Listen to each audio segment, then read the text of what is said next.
Hoje a gente tem um convidado que é o professor Marcelo Ganzella, vai trazer algumas novidades aí pra gente. E é com você, Marcelo. Obrigada pela participação. Obrigado, Bárbara. Boa tarde, instrutoras, instrutores do ESPRO aí, do país todo. É com muita satisfação que eu estou aqui para conversar com vocês, para bater um papo com vocês sobre estratégias na sala de aula, estratégias de aprendizagem, de como trabalhar com os jovens. Eu sou professor, na minha formação é em licenciatura, graduação, especialização em mestrado, fiz na Unesp, voltado para... E o meu trabalho é voltado para a formação de educadores mesmo. Eu sou da área de letras, área de língua portuguesa. E hoje eu tenho me dedicado um pouco mais a investigar metodologias ativas e inovação nos processos de ensino-aprendizagem, especialmente estratégias para colocar o aprendiz numa situação mais ativo e exploração de diversos espaços de aprendizagem. Isso é o que tem me interessado bastante hoje, é algo que eu tenho investigado bastante. E aí, por conta disso, recebi o convite de você para estar aqui com vocês, conversando um pouquinho sobre essas estratégias. Eu queria começar a fala explicando um pouquinho o que são metodologias ativas. E depois de explicar e dar alguns exemplos, a proposta é que a gente converse mesmo. Não pensei e acho que seria muito mais produtivo se nós conversássemos, se eu falasse com vocês e não falasse para vocês. Acho que essa já é uma distinção muito interessante que a gente pode tomar. Né? Qual que é a diferença entre falar para alguém e falar com alguém? Essas diferenças, essas preposições trazem. O falar para alguém pressupõe de que eu vou ter um ouvinte, alguém que vai ter uma postura única e exclusivamente de escuta, de ouvinte. E eu tenho a total responsabilidade de falar, eu tenho de falar tudo. Isso representa uma tradição muito grande nos processos de ensino-aprendizagem no Brasil e no mundo. A gente vem de uma tradição de mais de século em que o educador, em que o instrutor, em que a pessoa que está no papel de ensinar, ela fala para os outros, considerando que os outros não sabem nada, os outros estão ali para escutar. E eu venho venho defendendo aí uma outra postura, que lógico não fui eu que inventei, isso é uma coisa que tem se discutido bastante no mundo todo, que é o falar com. Então, e é isso que eu gostaria de exercitar com vocês também aqui hoje, falar com vocês. Eu vou começar falando para, mas a minha proposta é e a minha intenção é que eu fale com vocês. Se vocês também falem, a gente converse um pouco. Bom, se eu estou no papel de instrutor, se eu estou no papel de alguém que vai ensinar algo para o outro e eu me proponho falar com, tem alguns aspectos, tem algumas questões que são muito importantes que eu tenho que ter em mente.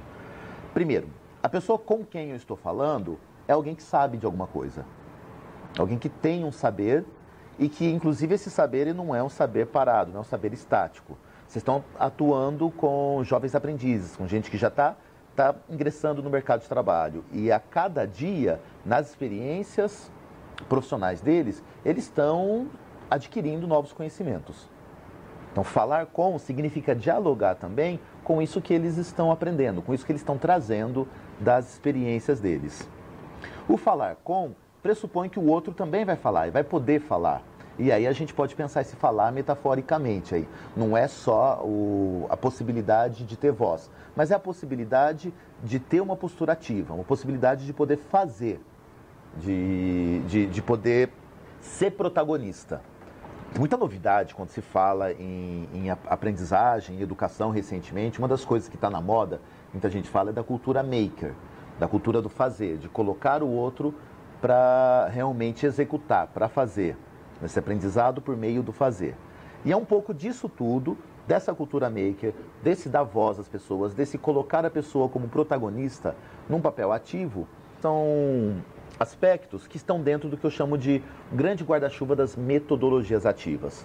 É difícil a gente definir metodologias ativas. Primeiro, vamos prestar atenção que o termo está no plural, né? Ele não está no singular, não é metodologia ativa. São metodologias ativas. O termo está no plural, isso indica que são várias estratégias, são várias possibilidades de colocar o aprendiz, de colocar esse jovem aprendiz numa postura ativa. Eu vou apresentar algumas dessas metodologias ativas, algumas das mais comuns hoje, e a minha ideia é que elas possam inspirar vocês. Então, eu não tenho a pretensão de mostrar aqui uma gama de estratégias metodológicas que vocês consigam pegar como se fosse uma receita culinária, vocês consigam ou um manual de instruções e que vocês consigam aplicar exatamente à turma de jovens de vocês, à realidade de vocês. Eu penso mais em inspirá-los para que vocês possam olhar para a realidade de vocês, olhar para os grupos de vocês e inspirados nas coisas que a gente conversou aqui, veja que tipo de transformações e que tipo de inovações vocês podem trazer para a prática de vocês com os seus jovens. Dentro desse sentido, tem dois conceitos também que estão bastante na moda, bastante famosos quando a gente fala em metodologias ativas, que são os conceitos de disruptivo e de sustentado. São conceitos que a gente traz, que a gente não, mas os teóricos têm trazido até de outras áreas, de outras áreas do conhecimento. Existem mudanças que são disruptivas, que rompem com o padrão atual. Eu acho que a gente pode usar uma alegoria de pega uma marreta e sai quebrando tudo, destruindo tudo e começa do zero. Que é interessante, é necessário em alguns momentos, mas que demanda muita energia, demanda muito trabalho e nem sempre é possível. Especialmente se depender se quem quiser fazer isso seja um grupo muito pequeno. E seriam mudanças disruptivas. E não são dessas que eu vou falar hoje. E existem mudanças sustentadas. A gente pode chamar de sustentadas. São aquelas mudanças que dependem da ação de poucas pessoas. Depende muito pouco para que ela aconteça. Se eu não consigo revolucionar ou mudar completamente a proposta curricular, os conteúdos que serão trabalhados no treinamento, ou a carga horária, ou o local onde o treinamento vai acontecer, se existem alguns acordos institucionais que não permitem uma mudança assim tão disruptiva, tão radical, eu posso pensar em mudanças sustentadas, eu posso pensar em inovações dentro daquele quadrado que eu tenho. Então, eu tenho um espaço de sala de aula, eu tenho um material de apoio, eu tenho uma carga horária fechada com os meus jovens. Dá a impressão de que você está cercado por muitas limitações. Ainda assim, dentro dessas limitações, que inovações são possíveis de serem realizadas nesse contexto todo. Isso seriam inovações sustentadas. Pensando em inovações sustentadas, dentro das metodologias ativas, quais são as estratégias que existem que são possíveis, então? Uma delas recebe o nome de... A gente tem duas que vem da sigla em inglês de PBL. Project Based Learning ou Problem Based Learning.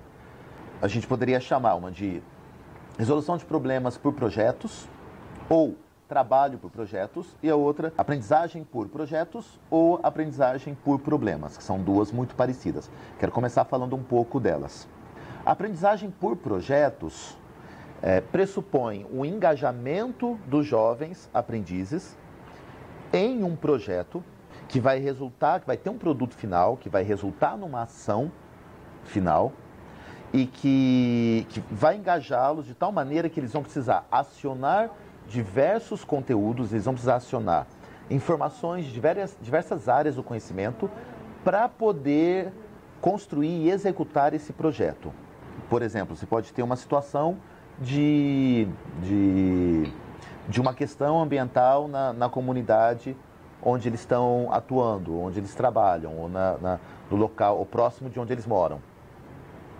Existe alguma questão de coleta, que não tem coleta seletiva, alguma questão de saneamento básico. Eu estou pensando, por exemplo, na área de saúde.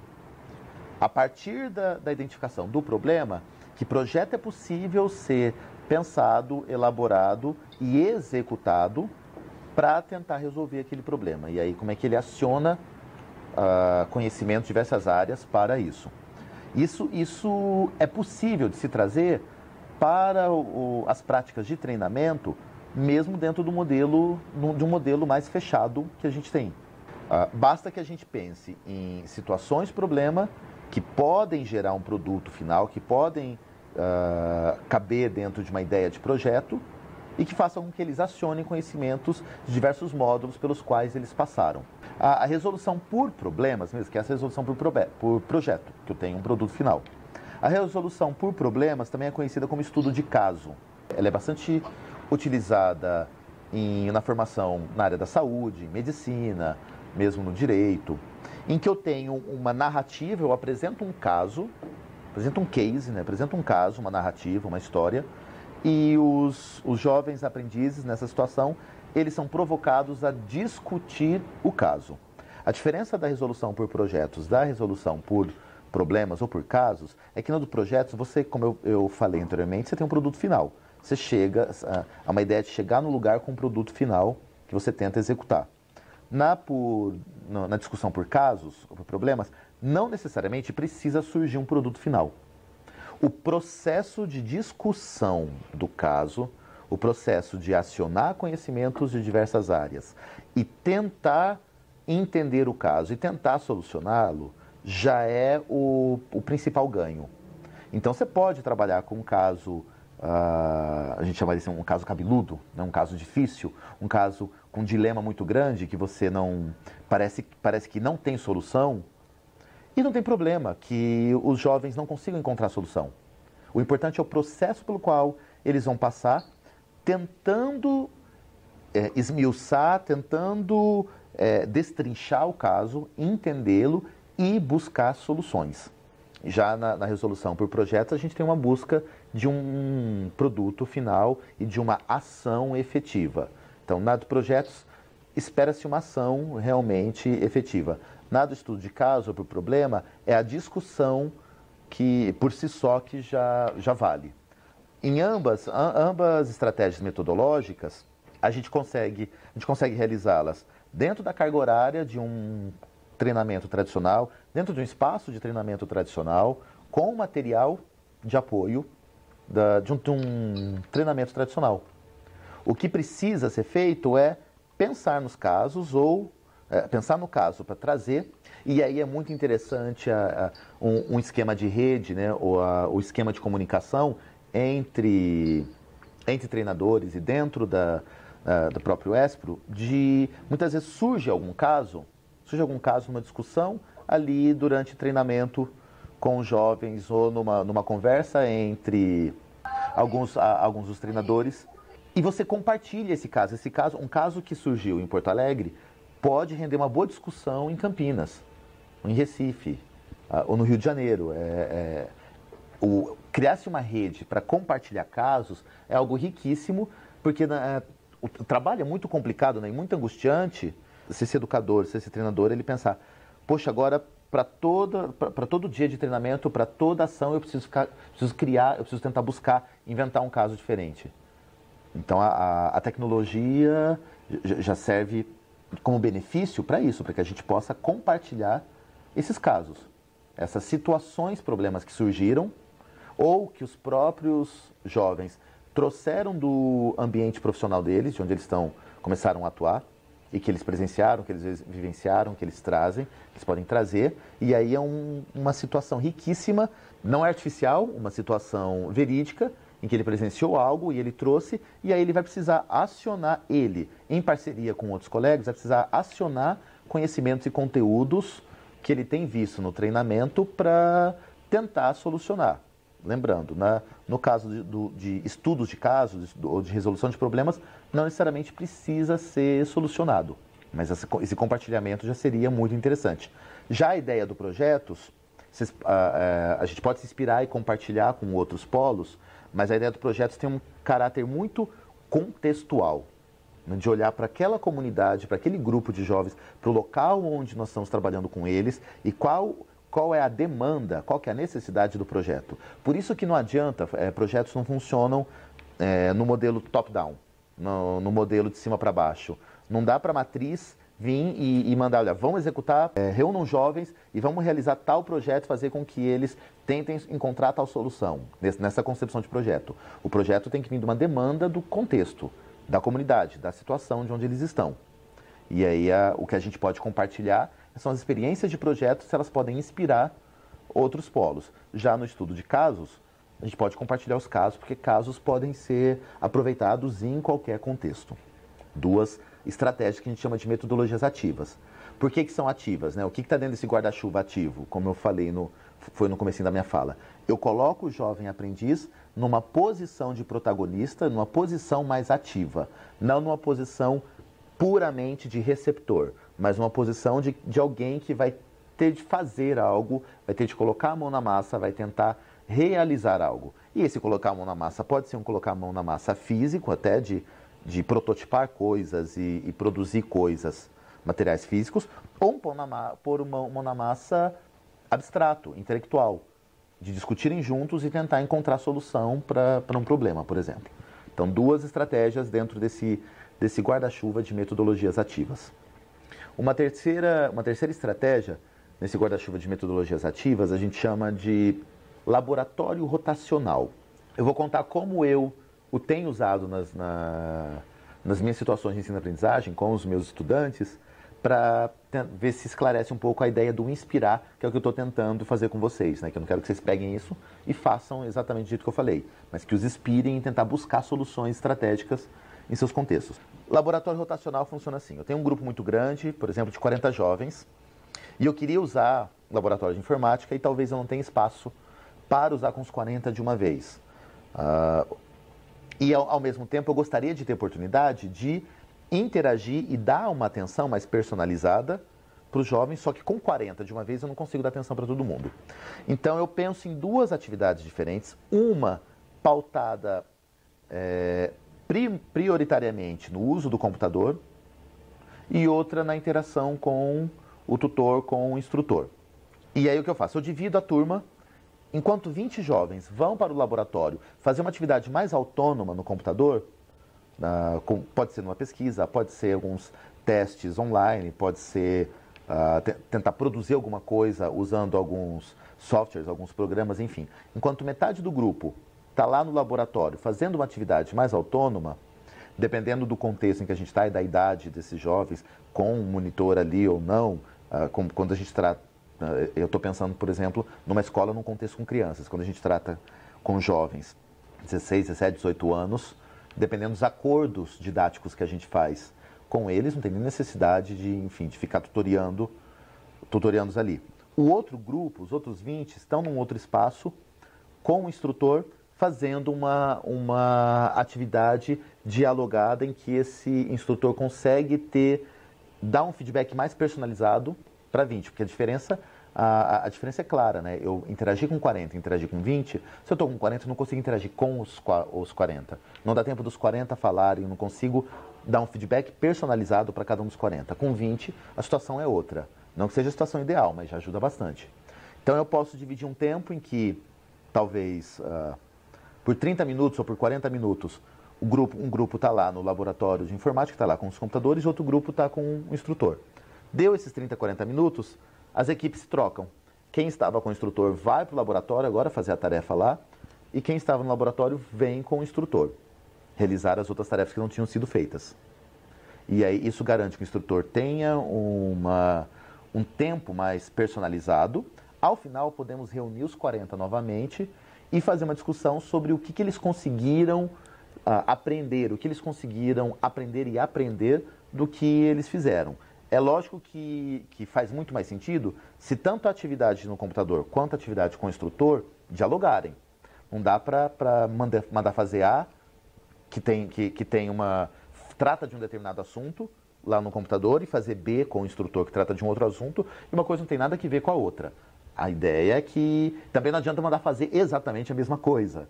Vocês estão me entendendo, mas que sejam tarefas que se complementem de alguma maneira. Se complementem sem pré-requisito. Afinal de contas, tem um grupo que está começando lá e o outro está começando aqui. Então, tarefas que se complementem sem pré-requisito, e aí, ao final, quando reúne os 40, pode-se propor um pequeno desafio ou uma questão para ver, e aí, vamos somar o que vocês fizeram comigo e o que vocês fizeram no computador?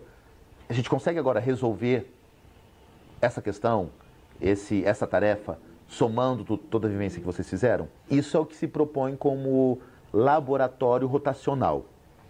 Eu acabei experimentando com algumas turmas, inspirado nesse movimento, eu acabei experimentando assim, dava uma tarefa X para metade do grupo e uma tarefa Y para a outra metade do grupo. Podia ser um computador e outro sem. Depois, eu propunha novos agrupamentos em que em cada novo agrupamento, eu poderia, vamos pensar numa turma de 40, 20 fizeram a tarefa X, 20 fizeram a tarefa Y. Depois, ao invés de inverter, podia fazer assim, pensar em 4 grandes grupos de 10, ou 5 grandes grupos de 8, enfim. Em que cada grupo, esses 5 grupos de 8, 4 deles vieram da atividade X e 4 da atividade Y. E agora eles precisam trocar as informações para resolver uma tarefa Z. Eles vão precisar trocar o que eles aprenderam para tentar resolver a tarefa Z. Você coloca o jovem aprendiz numa situação bastante ativa. E você, instrutor, qual que é o seu papel? Sentar na mesa e colocar o WhatsApp em dia? Não, a gente sabe que essa é uma grande oportunidade para você poder circular entre os agrupamentos, para poder ouvir como é que estão, quais são as hipóteses que eles estão levantando, como é que eles estão caminhando na solução, na resolução desses problemas e fazer as intervenções que cada grupo precisa. Exatamente, olha, então eu percebo que teve alguns equívocos de conteúdo, alguns equívocos conceituais. Então, em grupos menores, caminhando nesse trabalho, você consegue perceber. Então, essa outra estratégia que eu fiz foi inspirada nesse laboratório rotacional que eu entrei em contato em materiais dos Estados Unidos, enfim, e que várias instituições de ensino estavam usando. Então, percebe que essa é a ideia que eu estou querendo trazer para vocês, de inspirar. Então, as coisas que eu estou falando aqui para vocês, não necessariamente vocês precisam aplicá-las dessa maneira, mas pode inspirá-las pensando, talvez, no conteúdo que você vai trabalhar agora, semana que vem, com seus jovens. E, nossa, o que além do simplesmente expositivo, né, em que eu vou lá para frente e eu explico tudo para os jovens, ou também não achar que o ativo é simplesmente, então tá bom, então eu, enquanto instrutor, não faço mais nada, chego, mando os jovens lerem o material, leiam as dúvidas que vocês tiverem, vocês me tragam. E o papel do instrutor? O instrutor, ele precisa estar dialogando, monitorando e acompanhando o aprendizado desse jovem o tempo todo. Então, é inspirá-los para que vocês possam fazer algo parecido com isso, ou se isso te dá ideias para fazer outras coisas. Falar, Campinas tem uma pergunta, posso abrir? Vamos lá, pode abrir. Ainda tem mais uma que eu estou devendo para vocês, hein? Mais uma estratégia. Bia, pode abrir aí a câmera, por favor. É a instrutora Bianca. Boa tarde, Marcelo, tudo bem? Tá todo mundo bem, Campinas. Marcelo, eu gostaria de saber a sua opinião ou uma dica. Você falou que estudou essa relação de metodologia ativa e eu queria fazer uma pergunta em relação às nossas turmas. Nós temos diversas classes sociais, diversos jovens com formas de aprendizado. Então, qual seria a sua dica, por exemplo, de nós conseguirmos atingir 99% dos jovens em uma atividade, por exemplo, de laboratório que você mencionou agora? Nós dividiríamos 20, por exemplo, como você mencionou, e como eu conseguiria atingir esses 20, 100% com atividade dada? Sendo que eu tenho alguns que têm uma dificuldade maior de aprendizado em computador, por exemplo, ou dificuldade, por exemplo, em leitura, dificuldade em... Como que a gente conseguiria lidar com essas dificuldades dentro de treinamento? E atingir e inspirar todos. Qual seria a sua dica ou sua opinião em relação a isso, por favor? Obrigada. Por nada. Bom, vamos lá. As dificuldades, elas acabam sendo as mesmas, ou talvez um pouco menores, daquelas se eu estivesse tentando, né, com a ilusão de que eu estou conseguindo tutoriar e monitorar os 40 jovens. Né? Numa aula centralizada expositiva, eu também não consigo garantir que os 40 consigam atingir os objetivos propostos, considerando o contexto real que a gente sabe, em que cada um traz um histórico diferente. Tem gente com mais habilidade em X e outro em Y, alguns que vêm com uma defasagem maior, a gente sabe disso. Quando você reduz o número, quando você reduz para 20, no momento da interação, isso já possibilita que você identifique aqueles que têm uma dificuldade maior e possa dedicar mais tempo a eles. Então, essa tarefa com o instrutor, ela não precisa ser, o instrutor não precisa ser o centro da interação o tempo inteiro. Pode ser uma tarefa em que eles também vão estar um pouco mais autônomos, mas que eles não vão, por exemplo, precisar do computador, ou eles vão discutir em pequenos grupos, e você circula e senta do lado de alguns daqueles que você vai percebendo que tem mais atividade. Lá no outro grupo, que teoricamente está sem uma monitoria, a gente precisa começar a estimular o trabalho de parceria e de colaboração entre os próprios jovens. Se eles perceberem que a tarefa que eles precisam fazer, aquela lá no laboratório que está sem monitoria, não é uma tarefa de sucesso individual, mas é algo que, olha, o grupo, a gente, todos precisam tentar descobrir determinados elementos ou conseguir fazer determinadas coisas e a gente orienta os jovens para que eles tentem trabalhar em duplas ou em parcerias, para que eles busquem um par mais experiente. A gente pode começar devagar, criar essa cultura do que a gente chama do peer instruction, do trabalho em pares, em que o par também ensina o outro. E isso não vai se solucionar num encontro de 6 horas, né? Num encontro de treinamento, nem em 2. Isso é uma cultura de aprendizagem que, possivelmente, com a maioria absoluta dos jovens, eles não trazem. Infelizmente, a maior parte das escolas brasileiras não estimulam esse tipo de aprendizado. Então, é uma cultura que precisa ser trabalhada, desenvolvida, pouco a pouco, com a humildade, consciência daquilo que você, instrutor, consegue nesse período que você tem, que é um período intenso, mas, ao mesmo tempo, você não vai reestruturar a vida inteira de aprendizado que esse jovem teve. Ele chega nas mãos de vocês, né? Eles chegam em vocês já com histórico de vida, de aprendizado, de sala de aula, de tudo isso. Então, as mudanças vão acontecer aos poucos. Se tem algo que eu aprendi na minha carreira, e já vão para 13 anos trabalhando com educação, trabalhando com sala de aula, trabalhando com jovens e adolescentes, e que eu aprendi logo no primeiro ano que comecei a trabalhar. A gente achava que a gente chegava cheio de ideias super divertidas, inovadoras, diferentes, prazerosas, e eu vou apresentar a proposta, porque faltava eu apresentar a proposta e todo mundo ia comprar meu peixe. E descobri que a pessoa pode até achar legal, mas para ela se engajar e ela topar fazer, isso é um processo que se constrói com confiança, com esse parceiro mais experiente, com essa pessoa que está me ensinando, e que aos poucos eu vou acreditando e vou topando nesse instrutor, nesse parceiro mais experiente, porque às vezes só o diálogo com o mais experiente não tá sendo suficiente para me convencer. Então, isso é um processo. Alguns vão se permitir mais rápido, outros mais lentamente, e conforme eles vão adquirindo essa autonomia, você, enquanto instrutora, você vai ter mais tempo para poder personalizar o atendimento desses jovens e atender as demandas desses que estão com maior dificuldade. Mas não vai ser imediato. Eu não sei se Campinas, né, que tinha perguntado, eu não sei se eu atendi a resposta, se eu só intensifiquei a angústia, o dilema, mas... Bia, retorna aí pra gente essa... Por favor. Foi ótimo, Marcelo. Muito obrigada, viu? Tá bom. Vamos lá. Então, vou voltar nas estratégias de metodologias ativas, né?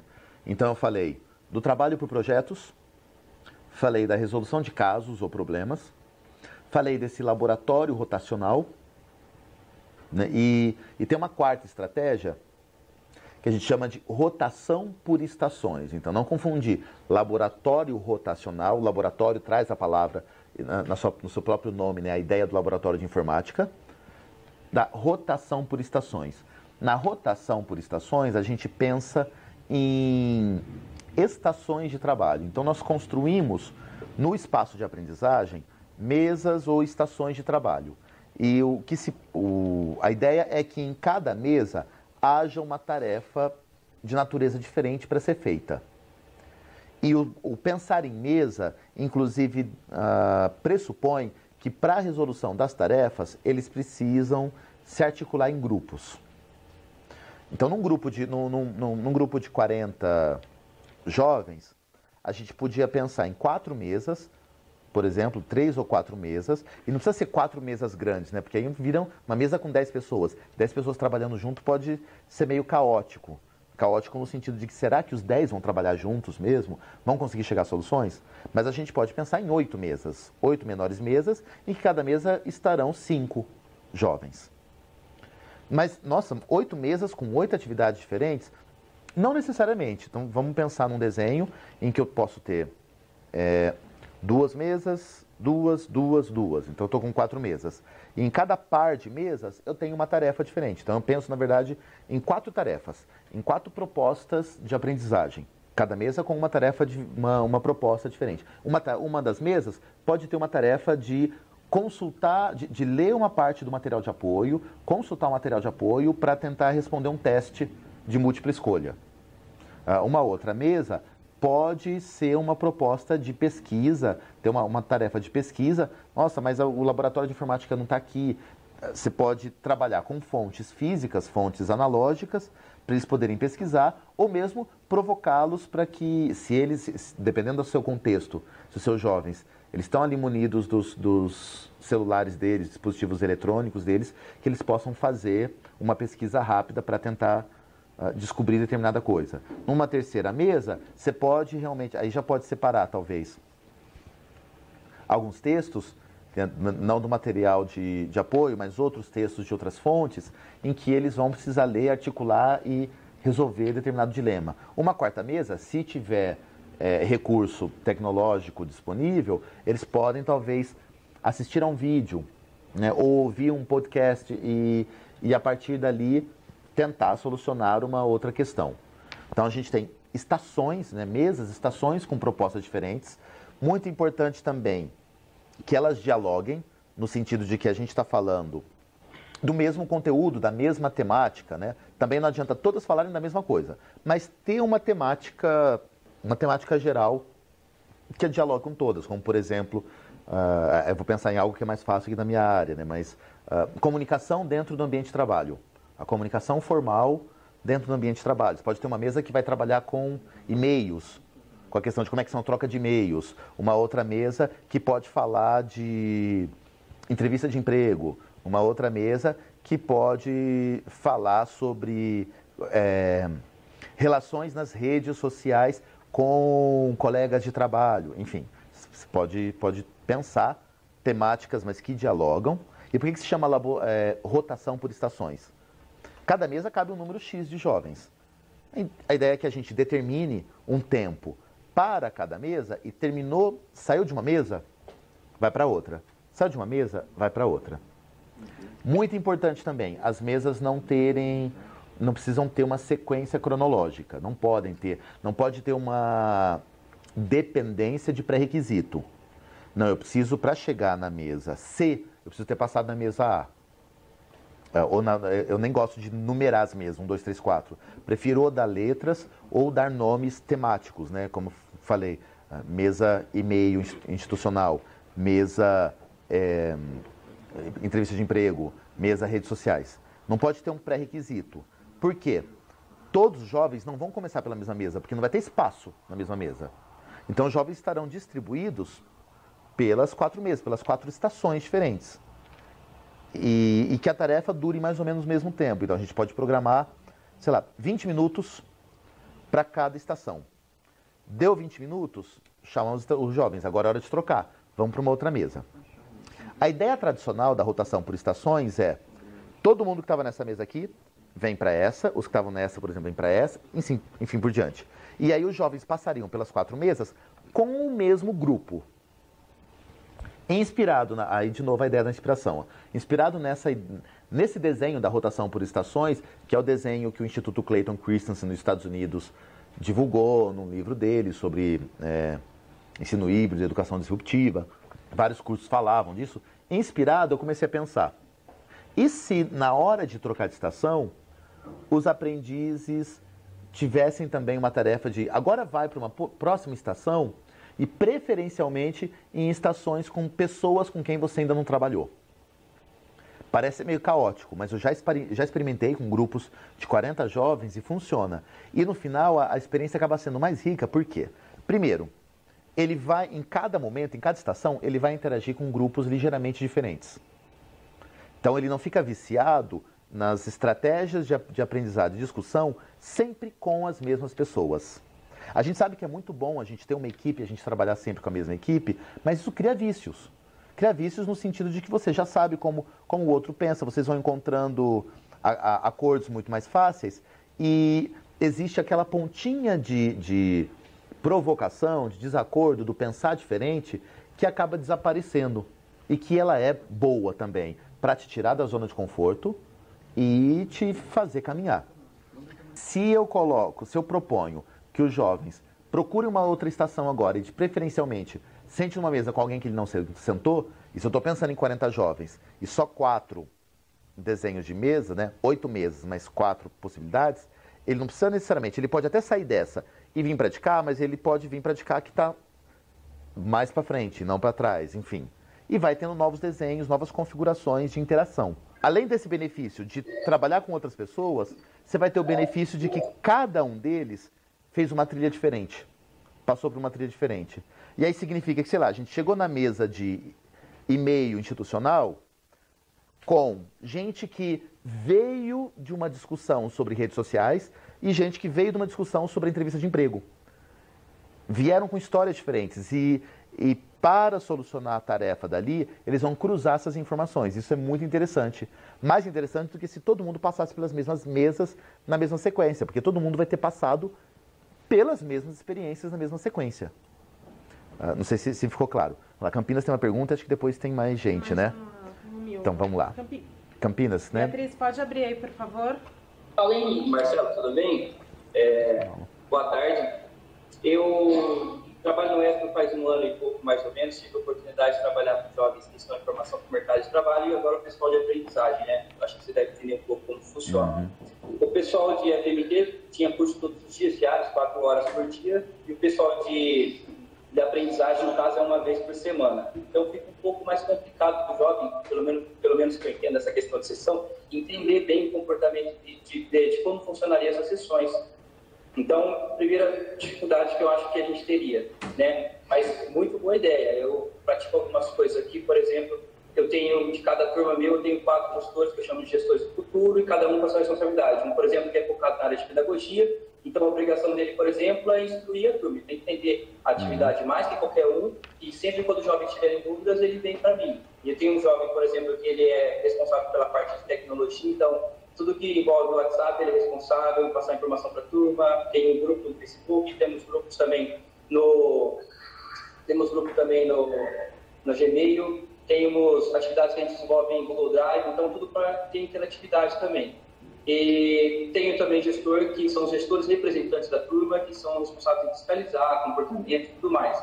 Sempre quando eu desenvolvo uma atividade, eu consigo dividir a turma, eu coloco um deles como gestores responsáveis por aquela equipe. Eu acho que facilita na hora de fiscalizar. Só que uma pergunta que eu tenho, que é uma coisa que eu tenho dificuldade, quando eu separo a turma para fazer atividade, como que a gente avalia? Eu sempre avalio as apresentações e a qualidade por quem tá falando. Mas, às vezes, a apresentação, beleza, o cara apresentou legal. Mas é aquele que contribuiu de forma direta para a apresentação acontecer. Como que a gente consegue avaliar bem isso? Vamos lá. Paulo, né? Acho que é isso. Muito interessante o que você está trazendo e provocador. Então, antes de falar da avaliação, sobre esse trabalho encontrando as habilidades e as lideranças, isso é muito bom. Primeiro, porque a gente vive num mundo em que a colaboração é muito importante e as pessoas são diferentes, não dá para esperar que as pessoas aprendam as mesmas coisas da mesma maneira. Ao mesmo tempo, existem habilidades mínimas que precisam ser desenvolvidas. Então, é bacana que tem alguém que tem mais facilidade com determinada coisa, tem uma habilidade mais desenvolvida em uma determinada área, ela assuma essa liderança, mas ao mesmo tempo que ela também assume um pouco a responsabilidade de ir ensinando e compartilhando o que ela sabe com os outros. Lógico, sem a expectativa de que todo mundo seja o expert que aquela pessoa é. Porque a gente vive num mundo colaborativo em que se a Bárbara sabe desenhar muito melhor que eu, a gente tem uma tarefa e que precisa ter um desenho, eu vou deixar para ela desenhar e eu vou fazer outra coisa. Mas que eu que a gente não forme numa situação em que eu pense que, olha, não tem problema nenhum que eu não precise desenhar se eu estou num ambiente profissional, sei lá, de design. E eu sempre vou contar com outro que desenha melhor. Eu preciso desenvolver também. Mas é lógico que sem criar a expectativa de que todo mundo atinja o mesmo padrão. Então, identificar essas lideranças, mas ao mesmo tempo, aos poucos, ir pedindo para essas lideranças e compartilhando o conhecimento delas e provocando seus colegas para aprender a fazer um pouco, isso é muito legal. Sobre a avaliação, a gente pode usar algumas estratégias. A gente pode usar estratégias de autoavaliação. E a autoavaliação não é aquela coisa que eu viro e falo, agora me fala o que você aprendeu. Tenta aí, não é desse jeito. A gente precisa categorizar, a gente precisa criar um checklist de quais eram as habilidades que precisavam ser aprendidas, quais eram os fazeres que você precisava ter desenvolvido. E pedir para que ele se olhe agora. Isso ajuda o instrutor a coletar alguns dados que talvez tenha passado despercebido para você enquanto instrutor. Você pedir para que ele se autoavalie. Mas essa autoavaliação precisa de um checklist. Ele precisa saber qual que é a grade de critérios para ajudá-lo. A gente pode trabalhar com avaliação de pares também. Se eles estão trabalhando colaborativamente, a gente pode colocar em alguns momentos, de novo, com um checklist, com uma grade de critérios, pedir para que, olha, a gente tinha um trabalho juntos e aí é que eu avalie a Bárbara me avalie, se a gente deu conta ou não. E em terceiro ponto, a própria observação do instrutor nesses trabalhos em grupos. Se eles estão fazendo em grupos, o tempo que eles estão lá, teoricamente, não estão dependendo de você, instrutor, é o seu tempo, é um tempo riquíssimo para que você, enquanto instrutor, circule, passe um tempo, sente lá, sente no grupo, e aí, se eles acharem estranho, olhar o que você está fazendo aqui, você vai falar alguma coisa, instrutor? Não, tô de boa, tô aqui de samambaia, fazendo tô aqui, eu quero só ouvir e ver o que está acontecendo. E circule para você ir tentando identificar como é que eles estão dentro do processo deles, tá? Não sei se você conseguir ajudar muito. A gente tem mais perguntas, né? O Milton Júnior, ele é instrutor em Ribeirão Preto, da filial, tá vinculado à filial Campinas, e ele está justamente falando um pouco disso, que trabalha o debate, a cada grupo, dividiu em grupos e trouxe também essa questão de quem não tem muita afinidade, e que aí deu certo isso.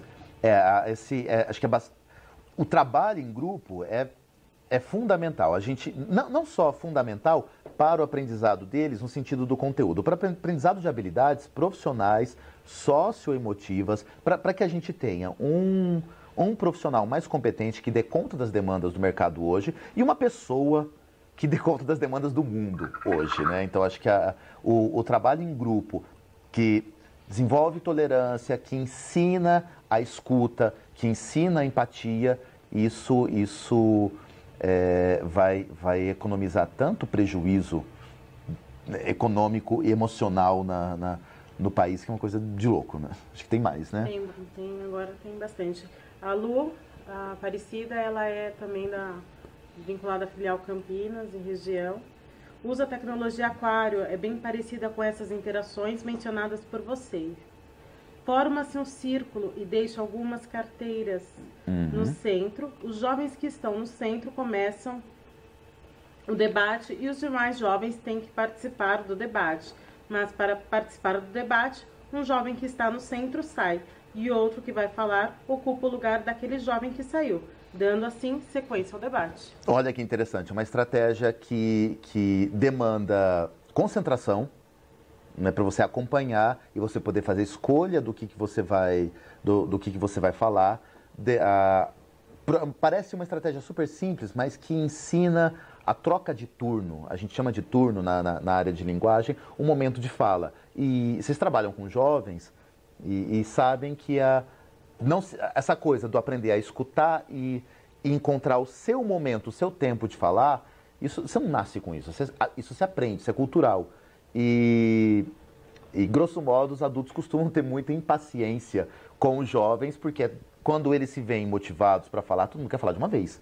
E vem e quer colocar, porque tem aquela urgência, né? E aquela paixão que é natural do jovem. Então, essa estratégia ela é simples e fantástica para que ele aprenda. Não, peraí, eu tenho que falar, existe meu tempo, e é o tempo de sair então desse círculo e entrar no outro círculo. Não conhecia também, mas já vejo um potencial muito bom. A Shirlane Maciel é a supervisora de Brasília, ela está com os instrutores de Brasília, e ela comentou que ela usa aprendizagem significativa, trocando experiências práticas relacionadas aos aspectos de construção de conhecimento. As estratégias propostas até agora reforçou ainda mais a nossa preocupação na construção do conhecimento, significação da aprendizagem. A aprendizagem significativa é fundamental para a aprendizagem acontecer. E eu vejo isso muito relacionado com um conceito da psicanálise, do Freud. Eu não sou nenhum especialista em psicanálise, mas o Freud ele dizia que a educação é impossível. Mas olha que curioso, ele dizia que é impossível no sentido de que você não consegue forçar ninguém a aprender. Porque para você aprender, você precisa ser um ser em falta. Você precisa sentir falta daquilo. Então não adianta... eu quero te ensinar como é que se escreve e-mail, eu quero te ensinar a dirigir. Se você não quiser dirigir, não adianta colocar um revólver na sua cabeça, você não vai aprender. Você só aprende a partir do momento em que você tem desejo, você sente falta. E aí a aprendizagem significativa segue essa linha de... Por que é significativo? Quais são os significados de eu saber fazer isso? Quando eu vejo o significado, eu começo a desejar isso. Bom, ok, entendo por que eu tenho que fazer isso, entendo por que precisa aprender disso. Porque isso aqui vai me ajudar nisso, naquilo, e aí a motivação surge. O máximo que a gente, enquanto educador, enquanto instrutor, pode fazer é explicitar as necessidades para que o jovem ele se identifique com essas necessidades e fala, legal, preciso mesmo aprender isso. Então é algo que dá muito certo. Por isso que a aprendizagem não pode ser puramente abstrata. Você tem que aprender esses conceitos. Por quê? Porque sim, porque Deus quis. Não é assim que funciona. A gente tem que mostrar qual é o significado de aprender isso para que ele sinta desejo no sentido de falta. Né? Falando, olha, isso que ele está me falando seria muito bom para mim, então acho que eu quero aprender. Em alguns momentos, Marcelo, até acho que um jovem... ele tem um conhecimento prévio, uma prática que desenvolve isso e motiva o outro jovem como espelho. Então, quando ele interage ali com o instrutor, ele tem um conhecimento e aí o outro jovem fala, por que eu não entendo isso? E aí começa essa discussão. Eu acho que isso que ela trouxe sobre a questão do aquário também vem muito em conversa, até por conta das diferenças que a gente tem da faixa etária dos nossos jovens, né? Então, às vezes a gente tem numa sala de treinamento jovens de 15, jovens de 18, jovens que já estão na faculdade. Sim. Então é um desafio. E aí quando a gente tem um espelho entre os jovens, eu acho que tem essa proximidade de querer também, de ter essa motivação. Sim. Né? Eu acho... A gente aprende muito por identificação, né? A gente se forma, a gente se constrói a nossa identidade muito por identificação. Então é natural isso acontecer, né? A Vilma ela é de Jundiaí também, região campineira aí a todo vapor, né? Ela trouxe aqui, costumo desenvolver as atividades de maneira parecida com o que está sendo proposto pelo Marcelo. O último tema que trabalhamos foi introdução ao meio ambiente, onde divido as turmas e separo temáticas para cada grupo desenvolver. E depois juntamos todas as partes, socializando grupos, e a cada grupo vai finalizando num só trabalho, com a interação e participação de todos da turma. É bastante construtivo e gratificante. Também é característica do que a gente pensa enquanto trabalho por equipe, né? O trabalho por equipe não necessariamente significa todo mundo fazer a mesma coisa, mas é a gente pensar em termos de planejamento, e isso é um aprendizado para a vida profissional e para a vida das pessoas, de como é que a gente torna o nosso tempo e a nossa energia mais produtiva, como é que eu gasto menos energia. Imagina um casal vai ao supermercado fazer compra, não faz sentido os dois estarem juntos, com o mesmo carrinho, passando pelas mesmas gôndolas, decidindo, não, mas vamos pegar isso, vamos pegar aquilo, não, mas essa marca ou aquela. Quanta energia não se gasta isso? Se tivesse um trabalho, olha, eu vou para o setor de limpeza, você vai para os matinais, eu fico com a parte de quitanda, de frutas, enfim. se eles já se conhecem. Isso é uma questão do trabalho de setorizar, de separar, dividir as temáticas e depois juntar. Isso é um aprendizado para a vida, né? Profissional e para a vida, né? Brasília tem uma pergunta. Posso Vamos lá. abrir? Boa tarde. Aqui, né? Eu gostaria de perguntar como despertar a um jovem de 14 anos para ele ter um olhar em trabalhar com um jovem de 19, para ele entender que essa diferença de idade o ajuda na teoria, no aprendizado mesmo, né? Vamos lá, Shilane. Não sei se eu sei responder a sua pergunta, né? Porque pra gente, pra adulto, 5 anos parece que não é nada, né? É uma diferença mínima. Mas para o adolescente, 5 anos aí, ó, de 14 para 19, pode significar muita coisa, né? Talvez, eu pense em processo. Se esse de 14, aos poucos, a gente ia agrupando com um 16, com 17, ou o de 19, com 17, com 16, eu acho que não vamos começar radicalizando, né? Colocando o de 14 com 19 juntos. Então, tentar fazer agrupamentos. Eu gosto muito de pensar, especialmente depois que a gente já conhece um pouco o público, pensar em agrupamentos controlados, sabe? Assim, agora se agrupem como vocês quiserem. Não, é você com você, enfim, para que aos poucos eles vá se habituando a ouvir alguém de uma faixa etária diferente da dele e aprender que eles podem aprender juntos, que eles podem trocar.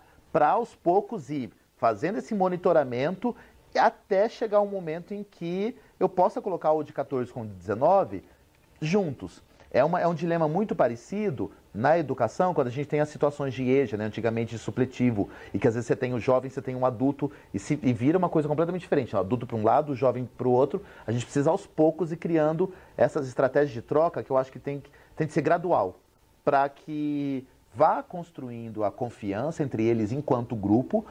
Eles passam, me corrija se eu estiver equivocado, mas eles passam bastante tempo juntos, né? Não é as turmas não passam um módulo só, né? Eles vão passando... Turmas de 2 anos, alguns módulos eles se encontram, alguns Sim. Eles mudam, mas a interação com eles é grande. Então ele vai construindo mais confiança e ao mesmo tempo, mesmo que troque o grupo, a confiança começa a ser construída em poder ouvir alguém fora da sua idade.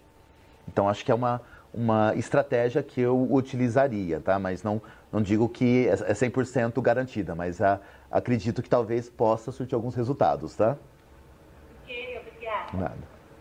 Tem Recife, uma pergunta de Recife. Leila, pode abrir, por favor? Vamos lá. Bom, boa tarde a todos aí. Vocês podem abrir a câmera para a gente, por A gente favor? quer contar um pouco da importância da gamificação na construção do conhecimento dos jovens, a importância dessa gamificação do trabalho dos jogos digitais, jogos empresariais, também na construção desse conhecimento. Você queria que eu falasse um pouco da gamificação, então, é isso? O ensino se tornar significativo. Isso, para que o ensino ele se torne significativo. Né? Então, muitas vezes a gente tem conteúdo tão pesado e aí a gente usa a gamificação para a gente facilitar essa inclusão do jovem no conteúdo. Legal. Vamos lá.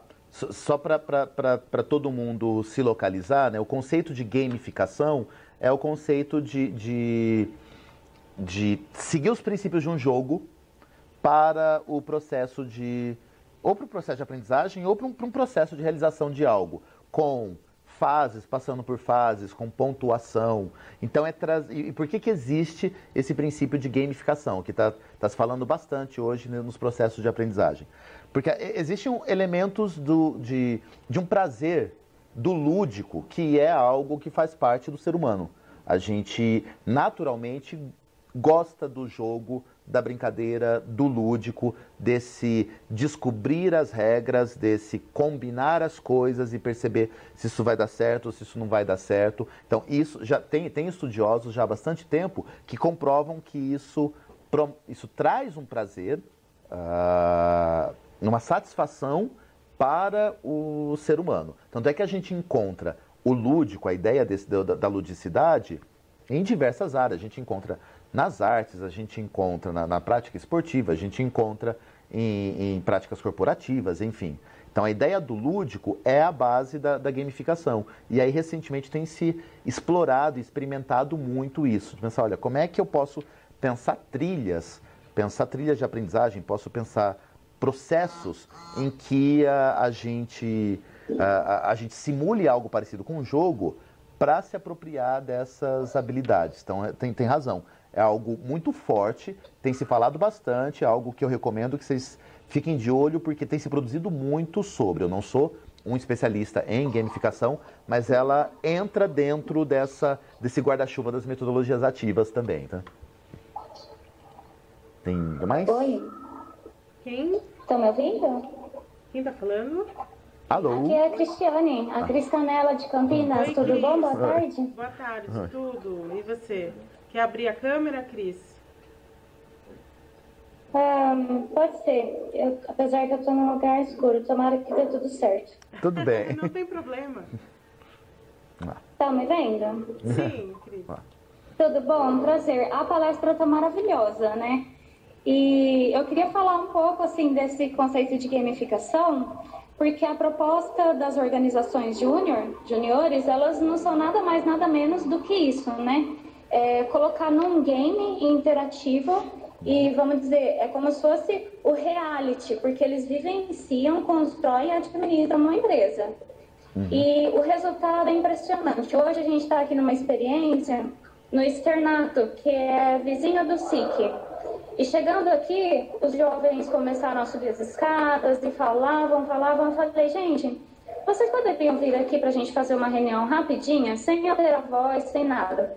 Nessa chamada, todos eles se reuniram e aí pairou aquele silêncio, né? Eu falei, olha, aqui é um espaço do outro, eles estão nos acolhendo. E daí para frente, eu não precisei mais ficar perto. E tudo ficou organizado. E tinha próximo da gente uma pessoa aqui do Externato e olhava com aquele jeito impressionado, né? Mas como que ela pode fazer isso? Do lado tá linkado, tá ligado a esse game do cotidiano, onde a gente brinca, a brincadeira é pra valer, né? Ela tem validade. Eu falo pra eles, olha, aqui a nossa organização júnior, ela tem que acontecer porque a gente precisa do reconhecimento. Mas lá fora, vocês têm que aplicar esses conhecimentos por brincadeira de verdadeinha. Aí vai estar valendo no emprego, vai estar valendo na faculdade.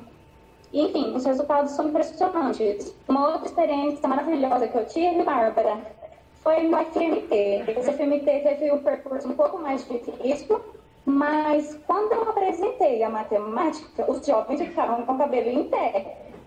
Só que eles não podiam imaginar que por trás dessa oficina de matemática teria jogos. Eles simplesmente se apaixonaram. Então a gente fez o jogo do dominó com as frações. Foi incrível, eles não queriam parar de brincar. E teve outro jogo que foi... Das frações. Não me vem à mente agora. Não vem à mente, mas enfim, é uma prática que dá certo. E é uma prática onde o educador, né, o oficineiro, o instrutor, ele fica no papel de orientador mesmo. E todo o aprendizado fica nas mãos dos jovens. Então, é excelente, vale a pena colocar em prática, testar, enfrentar as dificuldades da adaptação do formato, mas enfim, funciona e é de grande valia. Obrigado, Cris. Acho que não tem nem o que comentar. Acho que só enriquece e ilustra um pouco o que a gente está conversando, né? Fantástico mesmo. Só para colocar todo mundo um pouco na mesma página, a Cris, ela trouxe essa questão das organizações juniores, que é o que é no programa Ser e Conviver, que ela trabalha, ela já atua já nesse Ser e Conviver, que tem um foco muito forte social. E o FMT que ela trouxe também, que são as mudanças que a gente já criou, os planos de aula já com metodologia ativa, com inclusão da tecnologia, e é o que a gente vai migrar para o programa socioaprendizagem. Então hoje a gente não tem esse desenho completo no programa de socioaprendizagem, percebendo que alguns instrutores já trabalham com isso, mas ela trouxe o que a instituição está trazendo como uma unidade. Então, assim, muito legal a sua devolutiva, Cris, não tem nem o que comentar. Não, fantástico, inspirador mesmo. A gente tem a Carla mandou aqui. Nos últimos treinamentos, a nossa supervisora Bia trabalhou essa temática, sua importância, e trocamos algumas estratégias, exemplos em São José do Rio Preto. Minha conterrânea, sou lá de São José do Rio Preto. Nós também aplicamos essas estratégias, utilizamos também tecnologia disponível nos polos, e os treinamentos estão cada vez mais produtivos e eficazes. É fantástica essa possibilidade de troca e o quanto que você pode aprender sabendo o que cada um tá fazendo, né, em cada polo. A gente tem uma pergunta de BH. Leandro, eu vou abrir para você. Você pode abrir, por favor? A tela está com vocês aí. Vamos lá, BH. Tem um monte de parente em BH. BH é bom, né? Doce de leite, pão de queijo. Então, boa tarde. Meu nome é Camila. Camila, você consegue abrir a câmera pra gente?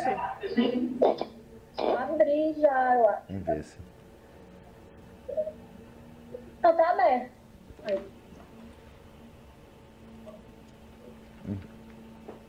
Abri?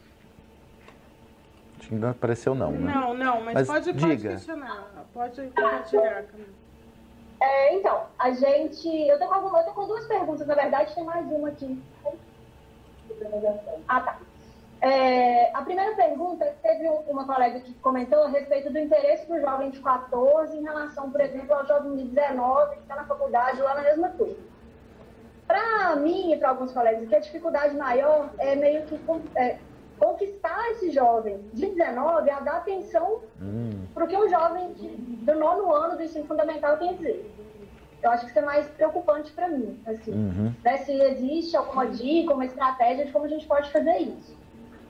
E a outra questão é que essas estratégias que o Marcelo trouxe, eu queria que você diferenciasse isso com um pouco mais de clareza de trabalho em grupo como a gente conhece a vida toda.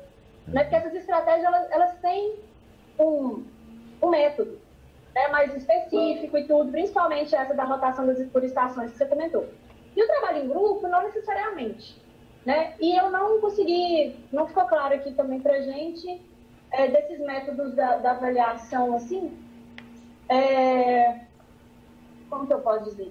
O que a gente pode, que instrumentos a gente pode utilizar para fazer devidamente as avaliações? Isso que facilitaria melhor pra gente.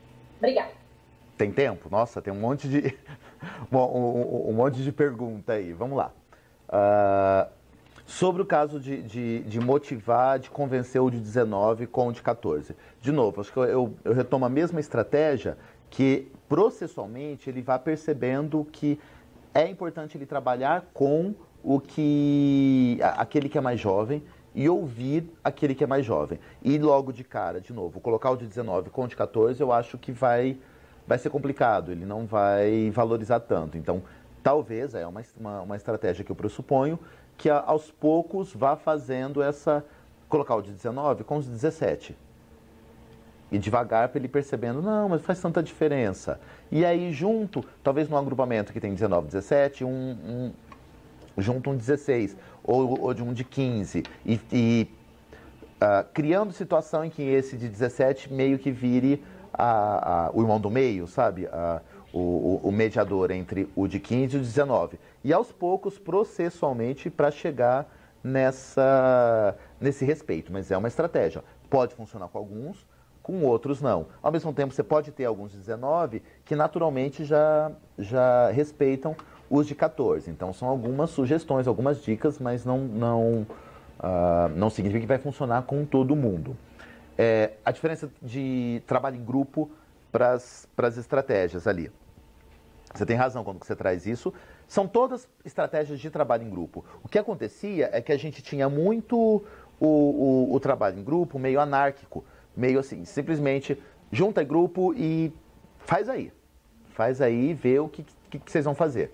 Todas essas estratégias que eu pontuei para vocês, eu fiz um recorte hoje de metodologias ativas mais com trabalho em parceria e trabalho em grupo. Existem algumas estratégias de personalização e de trabalho individual, que eu, estrategicamente, eu não separei para falar aqui com vocês hoje. Mas elas são todas estratégias de trabalho em grupo, mas metodologicamente elas definem melhor o que o grupo vai fazer e como que eles vão fazer, o que e como eles vão fazer. Então, na rotação por estações, o interessante, além do grupo, é passar por vivências diferentes e com agrupamentos diferentes. No laboratório rotacional, poder usar a tecnologia de um lado e o instrutor ter tempo para personalizar do outro. No discussão de casos ou de problemas, eles conseguirem interagir entre si com um objetivo comum e tentar solucionar algo. No de projetos, a mesma coisa, mas em produzir algo concreto no final, mas são todos trabalhos em grupo. Agora, para as estratégias de avaliação, aí eu te confesso que a gente precisava de um outro hangout inteiro para falar como é que a gente faz esse acompanhamento avaliativo dos aprendizes, dos jovens. Porque a gente precisa, é importante a gente ter muito claro quais são as habilidades, quais são os conceitos, o que ele precisava saber fazer, aprender a fazer. E categorizar, sabe? Pegar realmente e categorizar e transformar isso numa lista. Então, no processo de autoavaliação, essa lista ela é compartilhada. Falei, vamos lá, agora vamos ver. Consigo fazer isso plenamente? Consigo fazer isso parcialmente? Ainda não consigo? Ou eu posso falar, consigo fazer isso sozinho? Consigo fazer isso, mas com a ajuda de alguém? Ainda não consigo fazer? Ainda não entendi? E eles irem ticando para eles irem analisando. Olha, deixa eu ver, será que eu já consigo? Lembro fazer isso? Depois fazer em duplas, a mesma coisa. Diante dessa folha, vamos lá, me ajuda. Eu posso fazer o meu pedindo ajuda para a Bárbara. Ou eu posso simplesmente tentar avaliar a Bárbara. Eu posso dar essa tarefa em pares. Eu vou olhar para a Bárbara e ver se eu consigo fazer o que eu entendo das habilidades dela e marcar. E aí a Bárbara vai conferir e vai confrontar com a visão do instrutor. A gente pode ter essa triangulação. Mas aí a gente precisa de um tempo maior para falar dessas estratégias de avaliação enquanto sondagem, enquanto diagnóstico, enquanto algo que vai me ferramentar para para fazer as minhas intervenções. Tá. Hamilton, quer te fazer uma pergunta. As estratégias são meios e não um fim em si mesmo? Exatamente. O fim é o conhecimento que a gente quer que ele se aproprie. O fim são as habilidades que a gente quer que ele desenvolva. Então, as estratégias são instrumentos, são meios para tentar chegar lá. O fim sempre é o conhecimento. Aí você poderia falar assim, mas eu não poderia chegar ao conhecimento com outras estratégias? Sim. Não poderia chegar de maneira 100% dispositiva tradicional? Sim, para alguns. Será que todos desenvolveriam essas habilidades com um trabalho 100% dispositivo? É importante dizer que a gente não está endemonizando o trabalho expositivo. Acho que tem momentos que a exposição são importantes e que são necessárias. Agora, construir a formação inteira de modo expositiva, será que atende às necessidades de todos os jovens aprendizes? Será que desenvolve as habilidades que a gente espera que eles aprendam? Vou pegar numa situação muito coloquial. Eu quero que a Bárbara aprenda a cozinhar arroz. Será que só explicando para ela como se faz, ela vai aprender a fazer? Não tem momentos em que ela vai precisar fazer e colocar em prática e queimar o arroz para conseguir aprender de verdade? Então, são estratégias para tentar colocá-los de maneira mais ativa, a serem mais práticos, para desenvolver habilidades que a gente acredita que eles precisam desenvolver. André, agora é Porto Alegre. Tem uma... Lá. Isso. Olá, pessoal. Nós temos turmas aqui bem variadas a idade, tá? De 23, de 14. E eu tenho uma turma especial que tem uma senhora de 52 anos. Uau! Numa colega tem jovens de 15. E aí vem a dificuldade do conteúdo, né? Uma dica de como aprimorar a aula que ela atenda não foi infantilizada para essa senhora e nem tão técnica para essa galerinha mais nova, né? Você tem alguma estratégia, uma dica assim, para trabalhar com essa turma? Ela é única no grupo. É uma turma quase exclusiva de brasileira e ela é única, ela não fala, tá?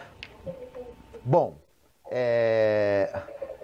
pela experiência que eu tenho com turmas assim tão misturadas e variadas em faixa etária, há uma tendência, não sei se vocês podem confirmar ou não, se estão com ela, há uma tendência, muitas vezes, da pessoa mais velha começar a adotar duas posturas diferentes, que parecem contraditórias, mas não são. Começa a ter umas atitudes um pouco mais infantilizadas e, ao mesmo tempo, assumir uma postura de mãe do grupo, que essa é uma estratégia natural do indivíduo dela para tentar interagir com eles. Eu acho que, eu não sei, talvez identificar alguns, né, começar a propor agrupamentos menores ou duplas com ela e identificar quem nesse grupo de jovens que vocês percebem que tem um perfil mais acolhedor a princípio. Então não é aquele que parece que tem um perfil mais desrespeitoso, vai ser o primeiro que vai começar, que vocês vão agrupar com essa aprendiz. Então coloca aqueles que parece que tem um perfil mais acolhedor aos poucos.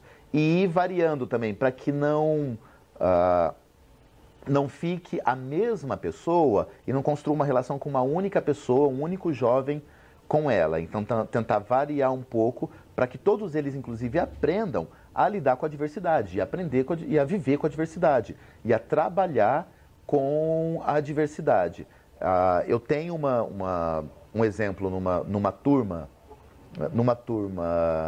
minha, isso na graduação, no ensino superior, mas eu acho que dá para a gente fazer um paralelo, em que tem um aluno cego.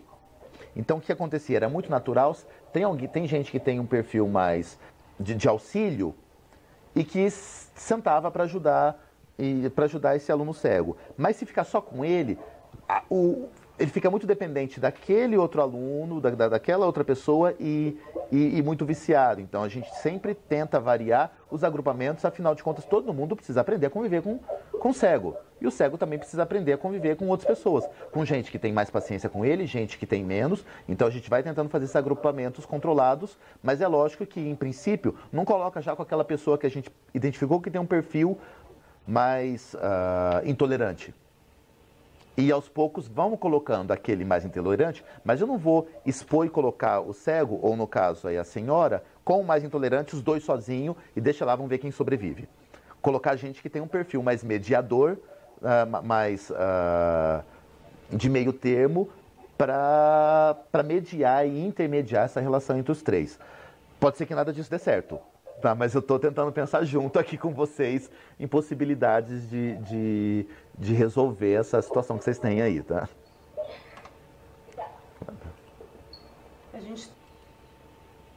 Jundiaí tem uma colocação também, a Vilma. Vilma, você quer ir falando enquanto a Lu escreve? A gente volta na Lu. Eu quero. Vamos lá. Tá me ouvindo? Sim. Oi? Aí, isso, estamos ouvindo. Não, referente à junção da sala em questão de idades, né, 14, 18, eu tenho jovens até de 21, 22 anos. E é uma coisa que eu trabalho em sala, é a delegação a autoridade, delegação de sugestões de atividades e tudo mais. Então, eu não sei, colocando aí a fala, né, do pessoal de BH, na dificuldade que eles encontram em relação a aproximar uma idade da outra, né, e o que eu utilizo aqui, de repente, talvez dê certo, é isso. Eu transfiro para eles, os de maior idade, a responsabilidade de transmitir junto comigo o que eles têm de experiência, porque um jovem que está em faculdade, entende-se que ele tem um pouco mais de vivência no mercado, inclusive do trabalho, porque eu tenho jovens que já trabalharam em CLT formal e hoje são jovens aprendizes, e eles têm certa experiência a compartilhar, a contribuir com o ensinamento dos demais. Então eu transfiro para eles essa responsabilidade de me auxiliar no intuito de incluir os novos, os de 14, os de 15 que ainda não vivenciaram o que eles estão vivenciando já e já passaram por isso. De repente, eu não sei se contribuo, mas é algo que eu uso dentro dos meus treinamentos e tem funcionado muito bem. Sim, é perfeito. Na instituição onde eu trabalho, a gente trabalha com agrupamentos mistos também, e a gente coloca os veteranos em situação de... Eles sempre cursam alguma coisa junto com ingressante, com quem está entrando, e ele sempre tem esse papel de acolhimento, de acolher, de mostrar um pouco o caminho, mostrar como as coisas funcionam, para inclusive depois esse outro que foi acolhido, acolher em outra situação. Acho perfeito. Acho que a gente precisa chamá-los a essa responsabilidade mesmo, é explicitar. Não dá para esperar que isso seja espontâneo, que isso vá acontecer naturalmente, só porque ele tem 2 ou 3 mais anos a mais, porque ele tem 2, 3 anos mais velho que os outros. Às vezes é preciso explicitar, é preciso conversar com ele separadamente e atribuir essa responsabilidade, né? E eles crescem com isso, né? Eles ficam, eles se sentem importantes e é importante para ele aprender a ter responsabilidade, né? Eu percebo mesmo que eles veem isso como um senso de responsabilidade e eles assumem isso, né? Como líderes junto comigo da sala. Eles acompanham isso e ajudam na transformação dos demais que ainda não vivenciaram o que eles já vivenciaram, né?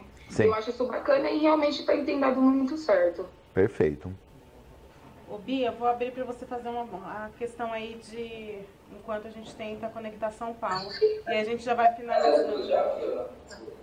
Bárbara, você prefere as 2 perguntas de uma vez ou vai primeiro uma, depois a gente tenta São Paulo? O que você prefere, Marcelo? Acho que tenta as duas, vamos tentar as duas. Para otimizar, porque a gente está com o nosso finalzinho já. Gente, uma boa conversa. Eu vou confessar para vocês, eu tomei água e eu preciso ir pro banheiro daqui a pouco. Tomei muita água. Vamos lá. Bia? Não, deixa aí. Aí, voltando. Desculpa, a gente não ouviu. Pode fazer as 2 perguntas. 2 perguntas. As 2? A gente está quase finalizando. Boa tarde, Marcelo. Eu me chamo Wesley, eu sou instrutor do ESP aqui em Campinas.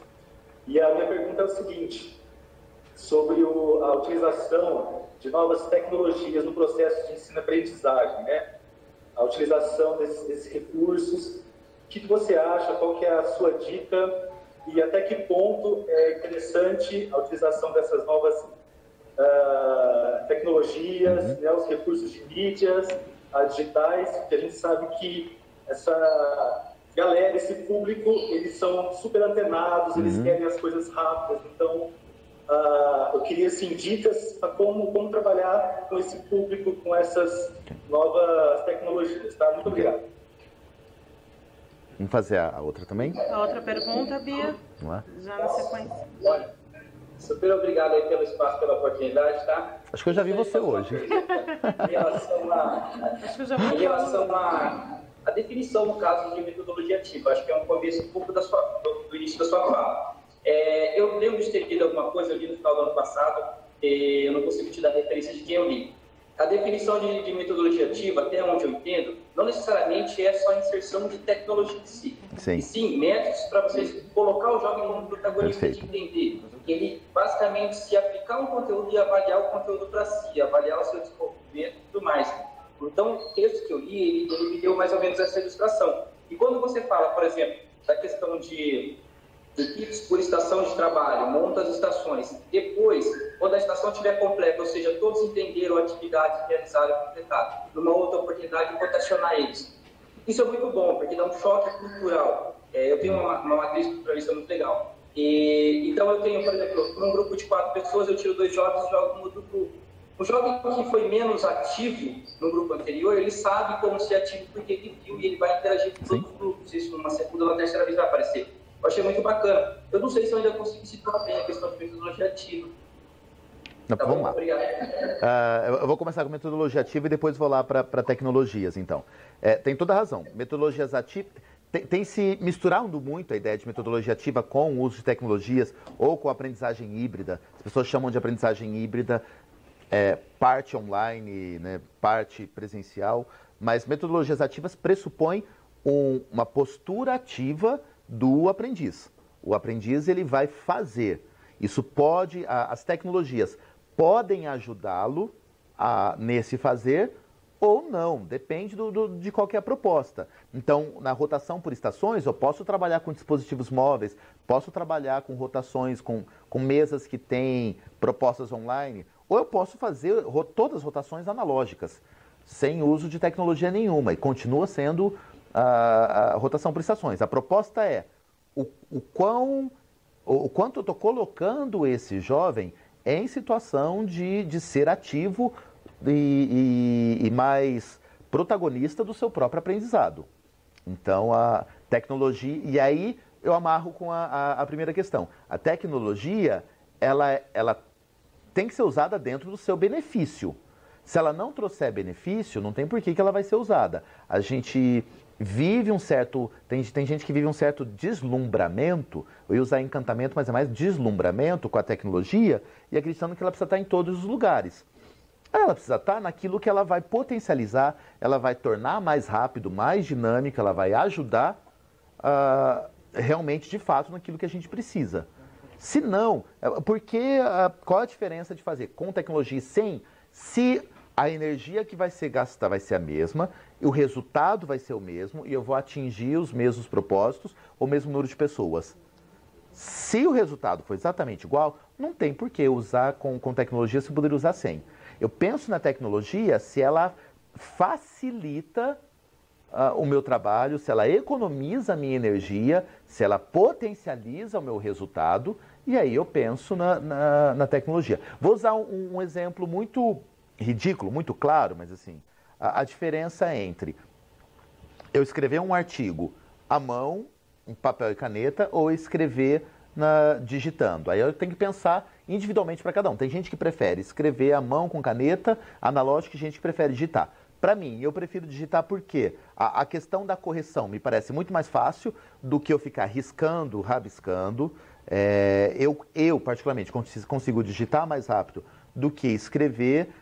Eu consigo organizar e guardar isso em lugares de um acesso muito mais fácil do que eu ficar acumulando papel para tudo quanto é lado, que eu sei que eu vou perder papel. E estou falando eu enquanto aprendiz Marcelo. Então aí eu vejo a tecnologia de usar um editor de texto como algo muito mais benéfico do que escrever num caderno, e que eu vou poder compartilhar esses textos com mais velocidade, com maior eficiência do que eu mandar por carta pelo correio aquele texto. Então, eu sei que é um exemplo muito ridículo, mas é no sentido de pensar assim, eu vou usar a tecnologia para aquilo que ela vai me beneficiar.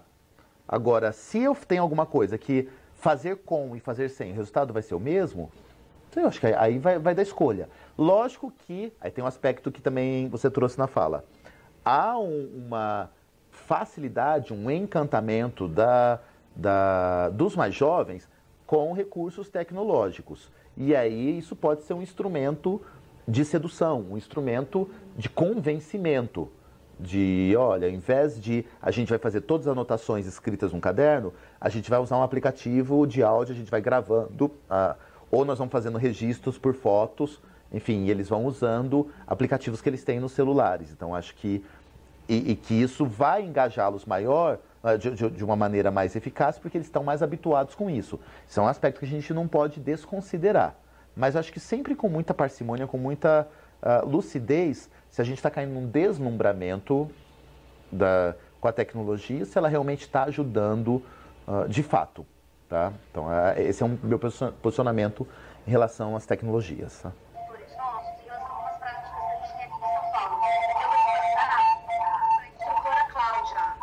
Certo, então compartilhamento de práticas, né? Vamos lá. Tudo bem, Marcelo? Tudo bem? Tá me ouvindo bem? Sim. Olá, Cláudia. Eu acho que vai dar... você falou sobre... Não dá com o microfone, gente. Tá dando microfonia. Aqui tá bom?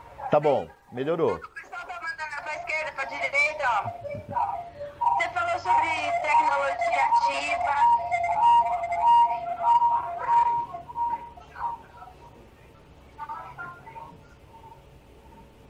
Você falou sobre tecnologia ativa, e aí eu queria compartilhar com você a experiência que eu tive com um dos nossos aprendizes. O Kahoot. Ele...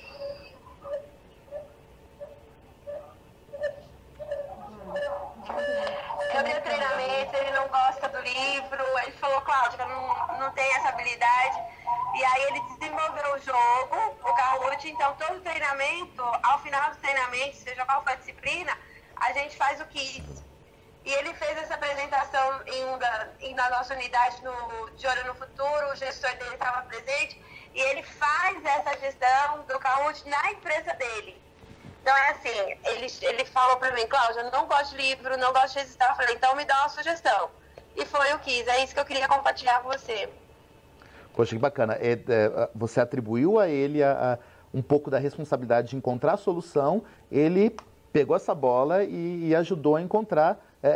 Isso é muito bacana, porque nem sempre a gente tem que também ter a consciência de que nem sempre a gente vai ter condição de encontrar todas as soluções.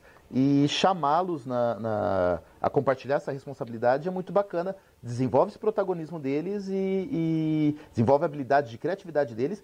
E a gente tira um pouco o peso de que a gente tem que resolver tudo sozinho, porque a gente não é Deus, né? A gente não consegue encontrar todas as soluções sozinhos, né? Aí no caso da gente, é o compartilhar, né? A responsabilidade não fica sendo só do instrutor. O aprendiz compartilha, soma, desenvolve, agrega e o grupo atua junto, entendeu? Uhum. Eu só queria te contar essa. Eu vou chamar outro colega, o Ivanildo, que ele também tem uma outra experiência muito bacana para ele te contar. Certo. Olá, tudo bom? Tudo bem, Ivanildo? Boa tarde. Me chamo Ivanildo, sou instrutor ESPRO São Paulo. Compartilhar uma experiência a respeito de oficinas que tem aqui em São Paulo, chamado Fab Lab, né? Fab Lab Livre, que é mantido pela Prefeitura de São Paulo. Uhum. E eu tive a oportunidade de conhecer, São Paulo tem pelo menos umas 8 unidades dessas. Uhum. Eu tive a oportunidade de conhecer uma delas, lá em Itaquera, e fui primeiro conhecê-la, fui com a instrutora Cinti, e tivemos a oportunidade de conhecer primeiro, e depois levamos uma turma lá. Qual que é a proposta? Foi bacana que a galera pôde, de uma certa forma, conhecer na prática o que eles conseguem, que eles têm na cabeça. Uhum. O que eles, de uma forma, a criação deles sendo transformada numa impressora 3D, que a tecnologia hoje permite isso, né? É a cultura maker, né? Exato. Então hoje, aqui em São Paulo, tem muito, em alguns pontos, e isso custa muito caro. Sim. Só que lá, Fab Lab Livre, ele é totalmente gratuito. Você pode chegar lá, marcar, agendar, pode até se agendar que eles te recebem, pelo menos nessa unidade em Itaquera. E, enfim, o interessante é ver como que eles ficaram assim, impressionados pela aquela criação, que o que eles tinham na cabeça acabou se transformando em um objeto concreto, algo que eles puderam pegar em seguida, enfim.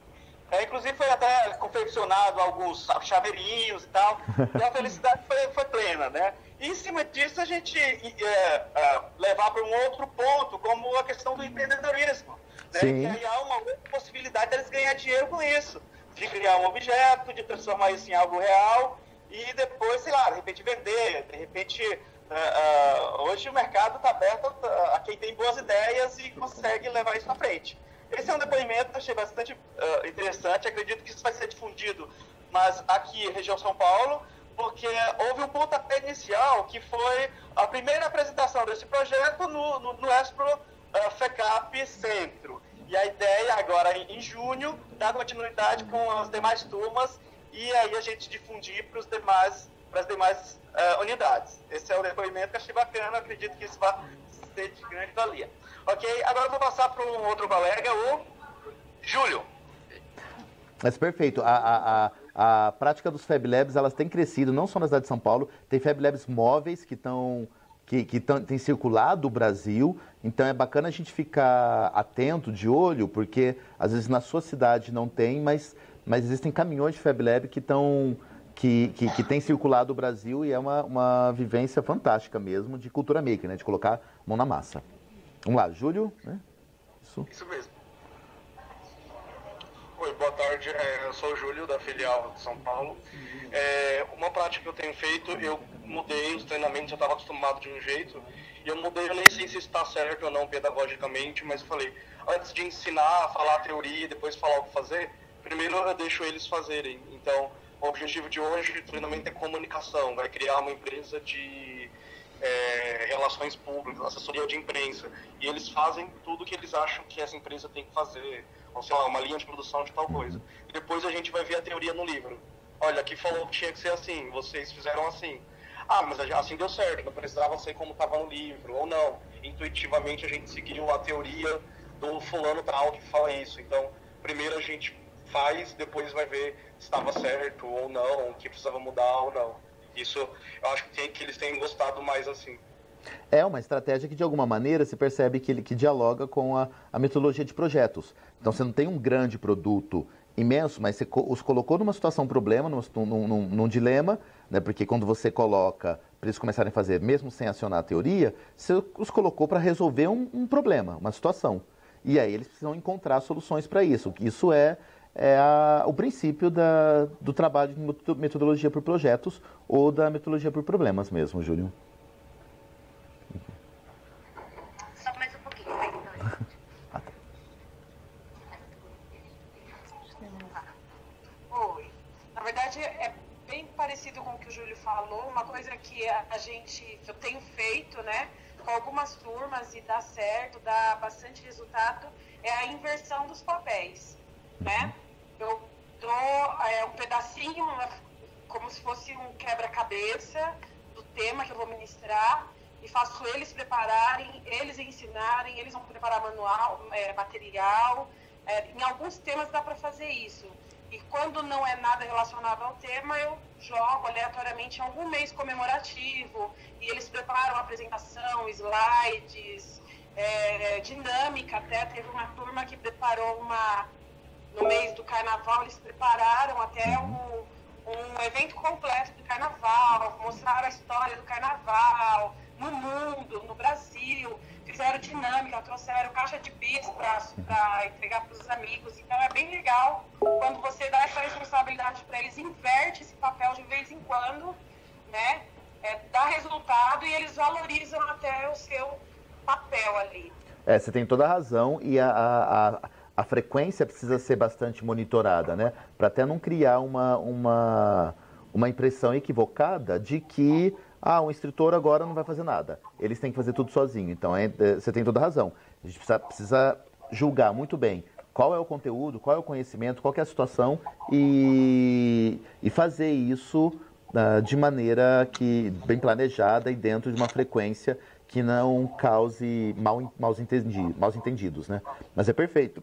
Os benefícios são imensos, como você mesmo já tem vivenciado, né? Deu certo aí? Deu certo aí? Tem mais uma? Tá, ok, tem. Ela tá tentando aqui. Eu sou a Marina Alva, sou do Centro 2, São Paulo, e eu vou compartilhar com vocês um projeto que eu fiz na sala e que está dando super certo. É o projeto de leitura, né? Isso não tem idade, não implica se ele tem 14, se ele tem 20, se ele tem 23, né? E inclusive é uma ideia que veio dos próprios jovens. Então nós fazemos a seleção dos livros que eles já leram, e aí eles vão selecionar um livro, né? No consenso da sala, eles vão escolher um livro, e esse livro eles vão ler alguns capítulos durante os treinamentos. E aí nós vamos abrir uma discussão do livro, né? A ideia principal desses capítulos que foram lidos, vamos tirar as palavras desconhecidas, né? E no final, esse projeto tem a duração de um mês, mais ou menos, e no final, aí nós vamos pensar como seria, eles precisam responder uma questão. Qual seria o final, um outro final que você daria para essa história? Aí eles vão criar uma outra história, né? Para esse livro, um outro final. E aí vai surgir o depoimento, e aí a seleção de outros livros e outros livros. E assim, a cada um mês a gente consegue devorar aí e ter um conhecimento de uma nova leitura, que é do interesse da sala, que é do interesse deles. Isso tem dado super certo nas salas de treinamento. Tá? Muito obrigada. Perfeito. Parabéns. Boa tarde. Olá. Olá, boa tarde. Eu sou o João, estudo aqui do Centro de São Paulo também.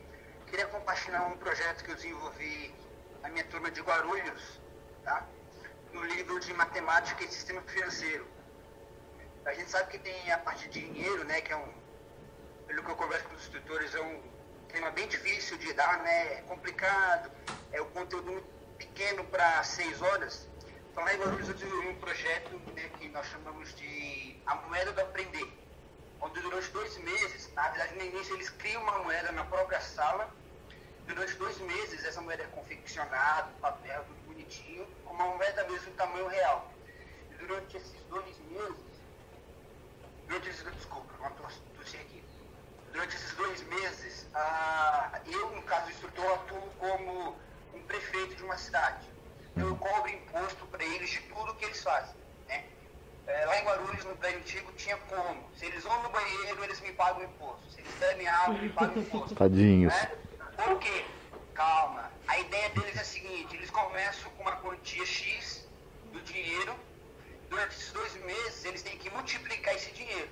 Só que, obviamente, eu, como bom governante, eu atuo no sentido oposto deles, né? E cobro imposto de todos. E de tudo, a ideia é que eles multipliquem esse dinheiro de alguma forma. Geralmente dura 2 meses o projeto. Dificilmente eles conseguem, né? Porque eu falo para eles que eu não vou tomar dinheiro, eles vão ganhar dinheiro. Eles têm que ganhar entre eles dinheiro. Só que eu acabo revertendo isso para eles de alguma forma. Então, no projeto de Gestores do Futuro, que já foi falado, se o departamento tem um bom desempenho, eu reverto algum imposto para o departamento como contribuição do governo, enfim, algo para eles. É bacana porque a gente trabalha todo o livro de sistema financeiro, tá? E no meio do caminho eu ainda crio um banco, né? Eu coloco pessoas para trabalhar nesse banco e pago eles para trabalhar no banco que é público, seria meu, da prefeitura. Então é muito bom porque eles criam produtos bancários, eles ficam interessados em ganhar dinheiro, né? E é um retrato da vida, né? Eles têm lá uma quantia, eles querem multiplicar e o governo do outro lado puxando, pegando. Então assim, é bem bacana. Eu fiz em Guarulhos já numa turma, estou na minha 2ª turma. E no início eles não gostam, mas quando eles percebem que eles vão perdendo dinheiro, aí eles começam a criar o próprio imposto. Uhum. Se o jovem pede uma caneta, eles cobram o aluguel da caneta. Tá? Uma vez eu pedi para fazer diário de bordo, eles sabem o que é, uma jovem me cobrou dinheiro para fazer o diário de bordo. Tá? Aí eu paguei lá, que a moeda que eles fizeram era GRU, que é a abreviação de Guarulhos. Aí ela me cobrou 7 GRUs para fazer o diário. Eu paguei 5 só. Tá? Que a minha vai tomar, né? Então é essa que eu queria compartilhar. É o princípio da gamificação. Trabalhou com gamificação, né? Oi, Bárbara. Oi, Lu. Tem só uma pessoa, dá tempo de uma? A gente precisa, acho que dá, Lu. Vamos lá. Pra gente encerrar. Aí a gente encerra com São Paulo. Eu só tenho mais uma questão para falar com vocês, depois e a gente encerra. Lu? Vamos lá? Olá, boa tarde. Boa tarde. Sou do da Central 1. Eu quero contar a experiência que a gente tem sobre o programa Hora H, que na verdade quem acaba fazendo sou eu, Vivian e a Fernanda também, que é instrutora. E na verdade o nosso programa, o que a gente fez foi uma forma diferente de falar sobre sexualidade. Né? Uhum. Então as pessoas têm muita dificuldade de falar isso com os jovens ou de realmente passar informação. Então a gente conseguiu fazer um projeto que a gente falasse a mesma língua deles, falasse diretamente. E além do que colocassem coisas que eram curiosas, que muita gente ouve, mas nunca procura, não sabe, enfim. Por exemplo, quando a gente falava sobre próstata, né? Todo mundo fala, mas para que serve? Enfim, aquilo gerava muita curiosidade, muitas perguntas, bastante dúvidas, e a gente conseguiu que eles se aproximassem da gente para poder falar dessas dúvidas deles abertamente. Então foi algo que foi muito bem aceito, a gente foi em todos os campos de São Paulo, São José, Santos, e foi bem aceito por eles. Parabéns, muito bom mesmo. É a aprendizagem significativa, né? Exatamente. Obrigada. Tá. Ô Lu, a gente vai finalizar pelo Hangout, tudo bem? Tudo bem. Eu consegui acessar aqui. Tá ótimo. Resolveu, aparentemente. Obrigada. Obrigada. Então, pessoal, eu acho que a gente conseguiu dar uma bela esclarecida aí, Tomara. um respiro, né, sobre o que é essa metodologia ativa. A ideia é que a gente venha cada vez mais utilizando dentro da instituição. Eu vi que muitos instrutores trouxeram novidades aí pra gente, e aí agora é um momento na instituição que a gente vai ter toda uma alteração de material didático para o programa de aprendizagem, de socioaprendizagem, assim como nós fizemos com o FMT, trocamos também algumas coisas no programa Ser e Conviver. Então a gente vai abrir uma pesquisa para vocês, para todos os instrutores, trazerem por eixos ou por disciplinas um pouco do que vocês fazem, para a gente ver o que a gente consegue, como o Marcelo comentou no começo dessa nossa conversa, né? O que um faz que a gente pode aprimorar no outro, pode utilizar no outro.